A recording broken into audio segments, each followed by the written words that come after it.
Well, hello and welcome to Binge Watch, the podcast where we take a look at the hottest new TV and film releases on streaming television platforms. I'm Hannah Fernando, the group editor of Woman and Woman and Home magazine. And I'm Ian McEwen, writer on TV and Satellite Week, What's on TV and TV Times magazines. And today we're looking at the new releases that will be available on Friday the 26th of July 2024, including rockumentary Dirty Pop, the boy band scam on Netflix, and a TV reboot of the classic Terry Gilliam film Time Bandits, starring Lisa Kudrow, on Apple TV+. And we'll also be checking out Henry Cavill in Guy Ritchie's World War II comedy caper The Ministry of Ungentlemanly Warfare on Prime Video. Gosh, that's a bit of a mouthful. And the return of Kerry Godliman's Whitstable Pearl to a rebranded UK TV platform, You.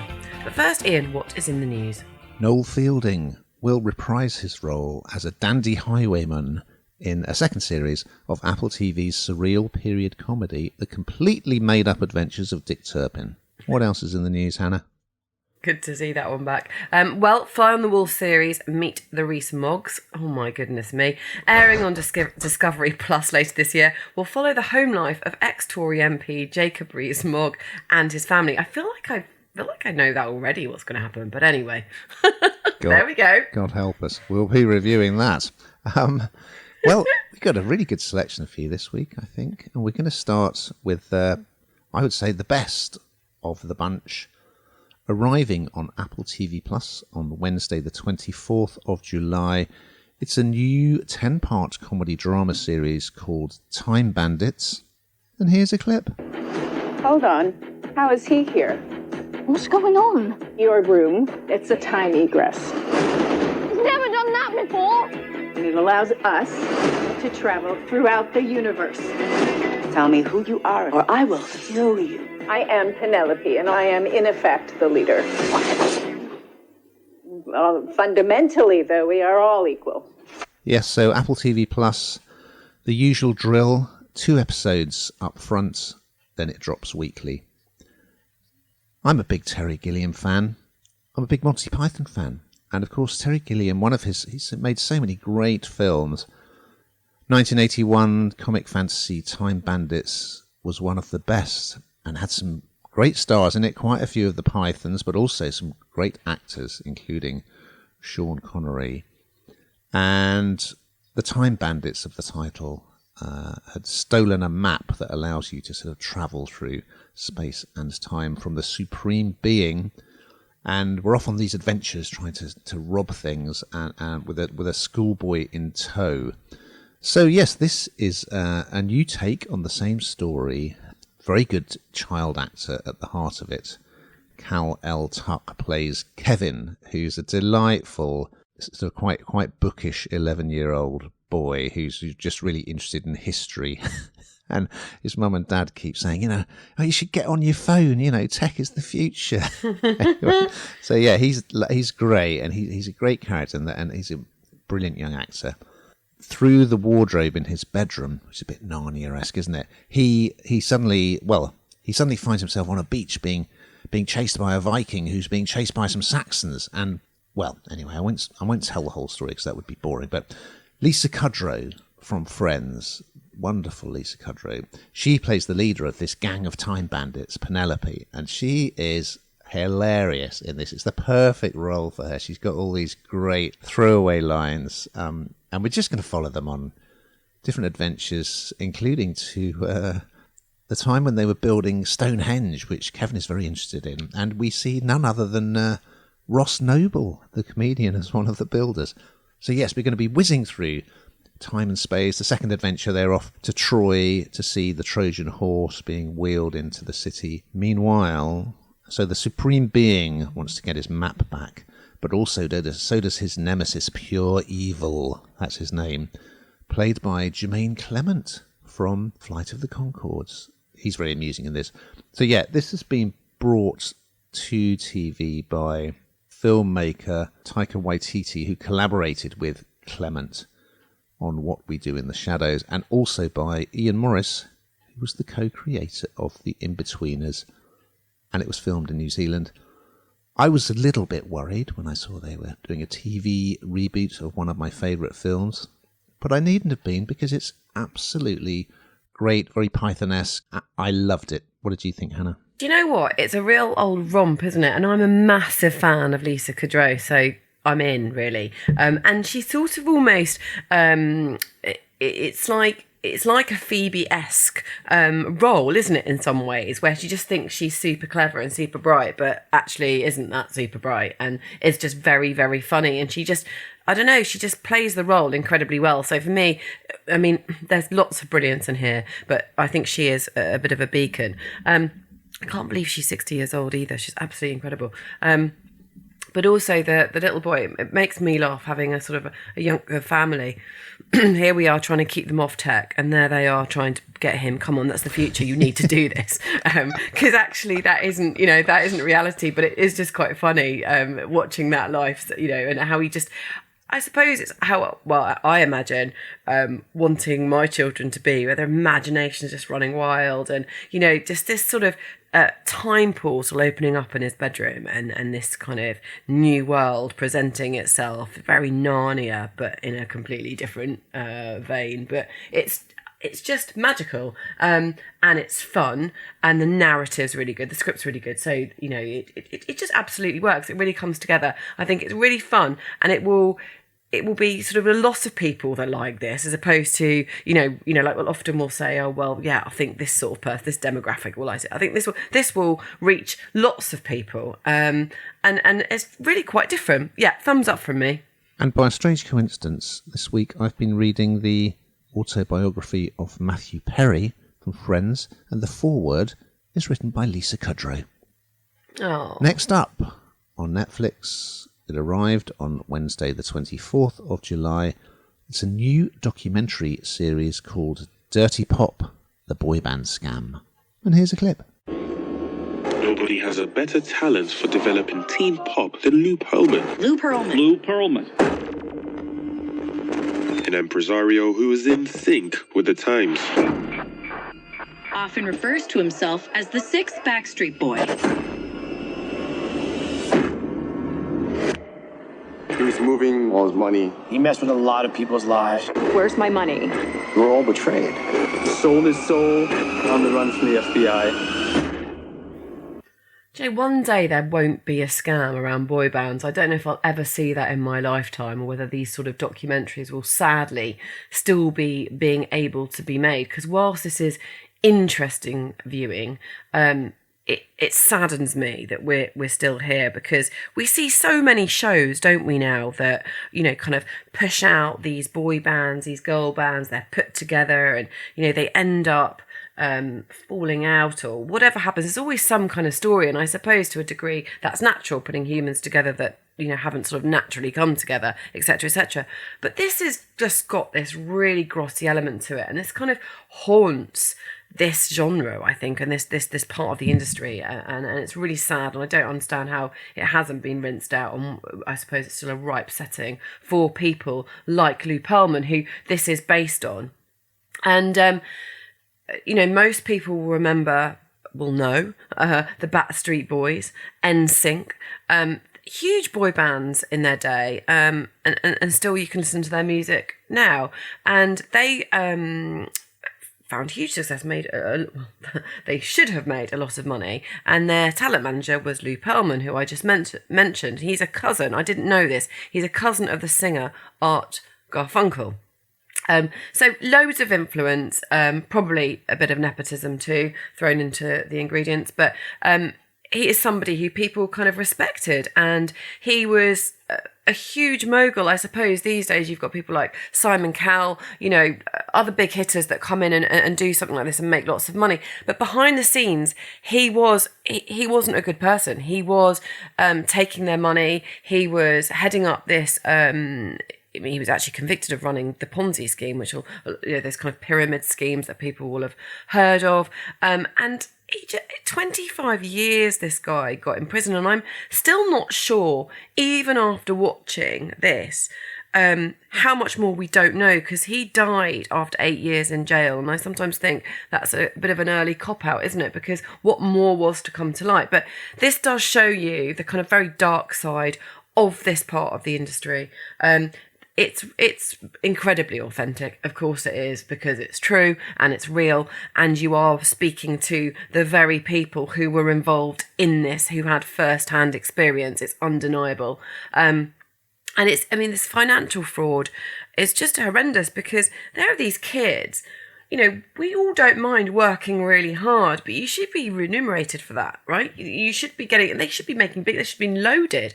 And there he was, just taking the money, living his best life, and these kids just sort of, just not. He was not protecting them in the way that a manager absolutely should. And unfortunately, that does seem to be a relatively common theme, and we've talked about this before, and it's just really, really sad. So and it's all that sort of elite, it's the kind of, all the connections that he had go back to the sort of nepotism, the straight away there's a sort of feeling that, because he's associated with this person, then he must be okay.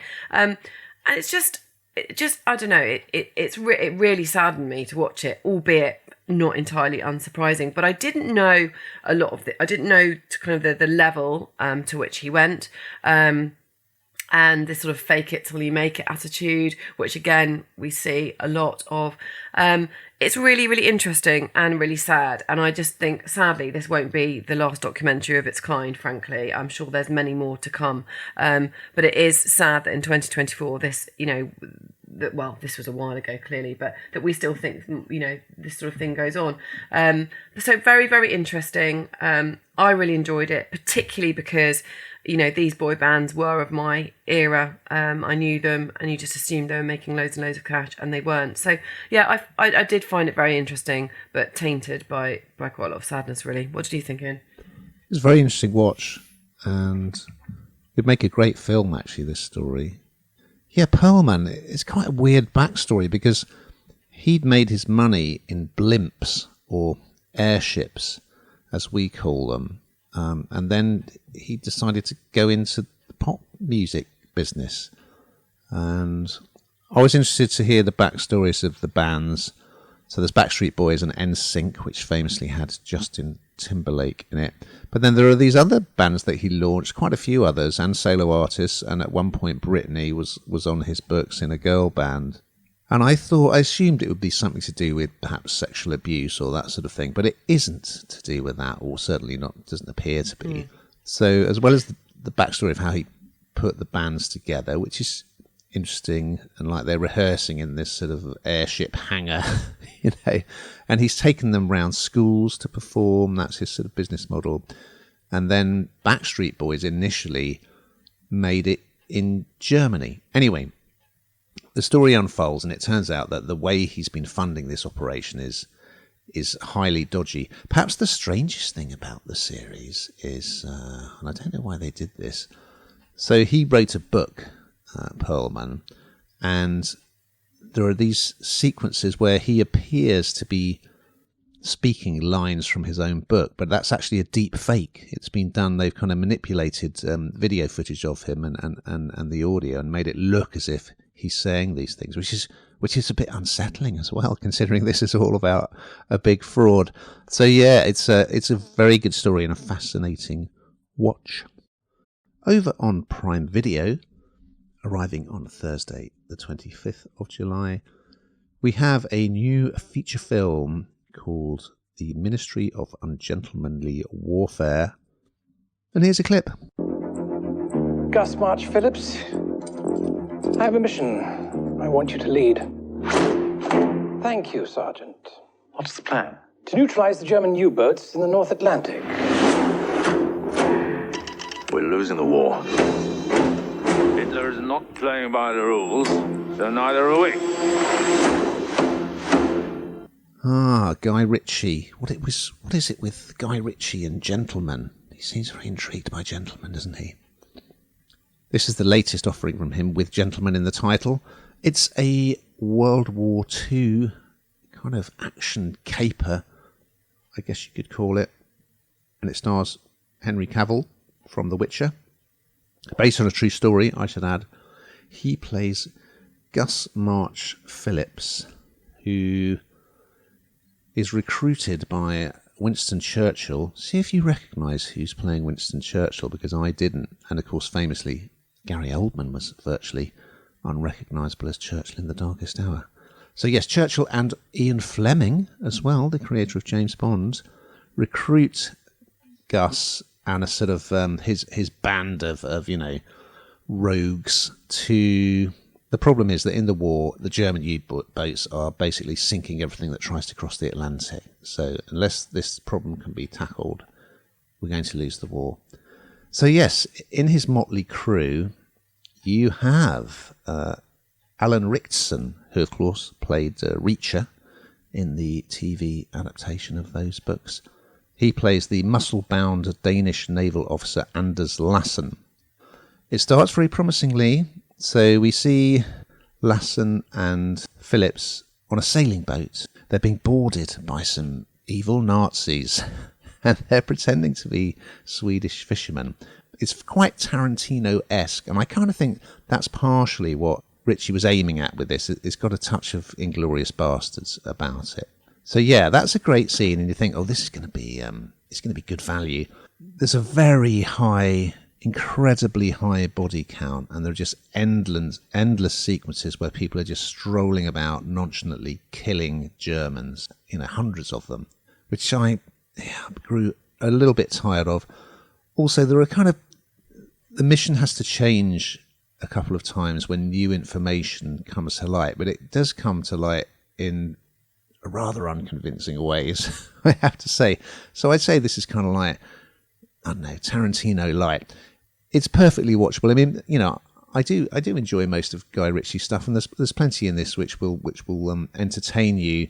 But yeah, it's pretty throwaway at the end of the day. But yes, it's a perfectly enjoyable wartime caper. What did you think, Hannah? I told you before, the wartime stuff, I don't know, it always makes me a bit uncomfortable. I don't know why. I find it really hard to kind of watch. But, this is a Guy Ritchie, made...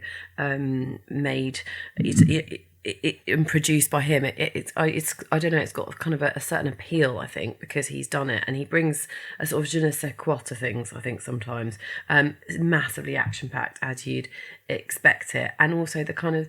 It is different, because quite often with war stuff, which I find difficult to watch, is because, I think I said to you before, I studied war poetry at school, and it just left, I don't know, it just left this horrible, it scared me, essentially, really scared me. And this brings a sort of sense of humour to it, doesn't it? This is, and kind of another element to it, which I think makes it, really, really different. Love Henry Cavill, and I think he's great in the part of Gus, and yeah, it's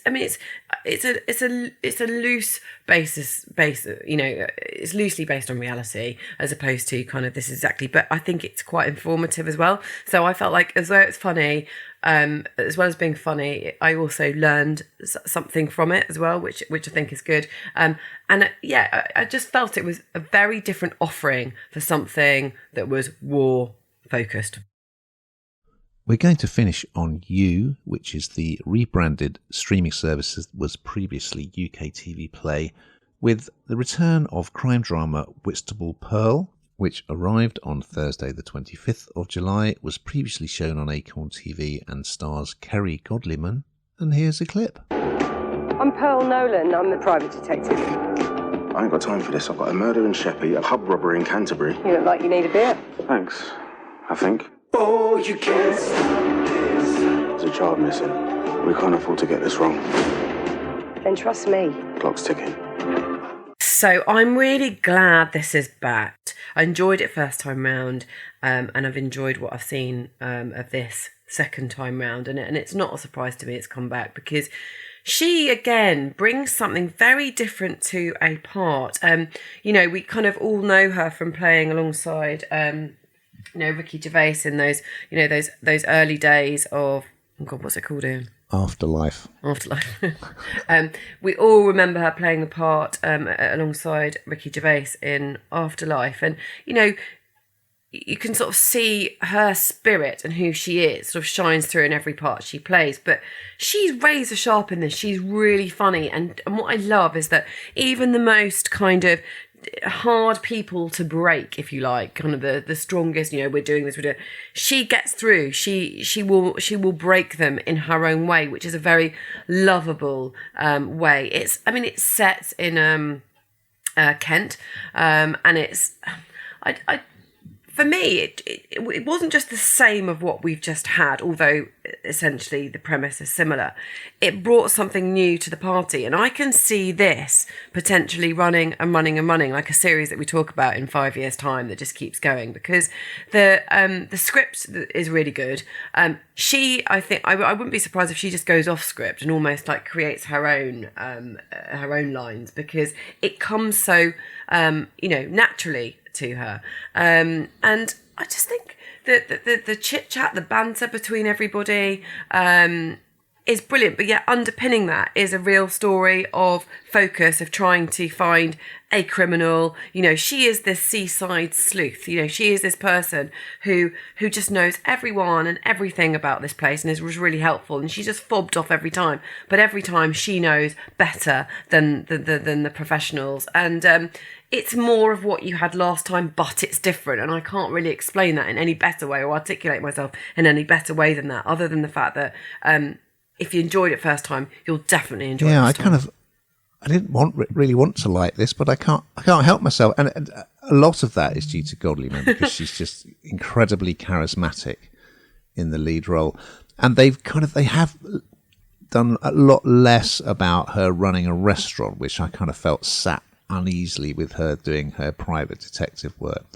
Anyway, as we return, so there's Pearl and Mike, played by Howard Charles, and they did get together in series 1. He's a policeman, but now they're both seeing other people, and it's quite funny. Someone described it as being a bit like those classic Nescafe adverts where they're kind of giving each other these meaningful looks, these long looks, and they're both with other people. And Pearl is with a supply teacher called Tom, played by Robert Webb from Peep Show. So I hope we see a lot more of him, because I was just so happy that he was in this. I absolutely love Robert Webb. They don't always get the action sequences right in this, and that's kind of where it falls down a bit, I think. And episode 1, it's about this kid who goes missing. Yeah, the search is on for this kid, and we learn lots of stuff about this broken family. So the conclusion of that, where they're kind of running about trying to find the boy, doesn't quite work. But yeah, there's a lot to enjoy in this. Whitstable is a very nice backdrop, and Godlyman is superb. Well, we've got to that time, Hannah, where we find out what the hell you've been binge watching this week. Well, I have been watching Amy Winehouse on Prime, and you know what, it's the price of fame, and it kind of ties in pretty well to what we've talked about today, really, with those boy bands. But a really interesting watch, and also really sad. Good stuff. Well, for me, it's very much about Below Deck, because as you know, I'm a big E4 fan, and Captain Sandy is back. That's all I'm going to say about that. We've just got time, Hannah, to look ahead to next week's offering. So what's on the binge watch menu? Brilliantly, Ian, I can tell you that SpongeBob SquarePants is making a return. SpongeBob SquarePants, Squirrel Sandy Cheeks, of course, stars in her own spin-off movie, Saving Bikini Bottom, on Netflix. Love it. And Amelia Fox is back as spy-turned-expat Sylvia in a second season of the sun-kissed Umbrian crime drama Signora Volpe on Acorn TV. So we look forward to those and much, much more. But in the meantime, listeners, watching.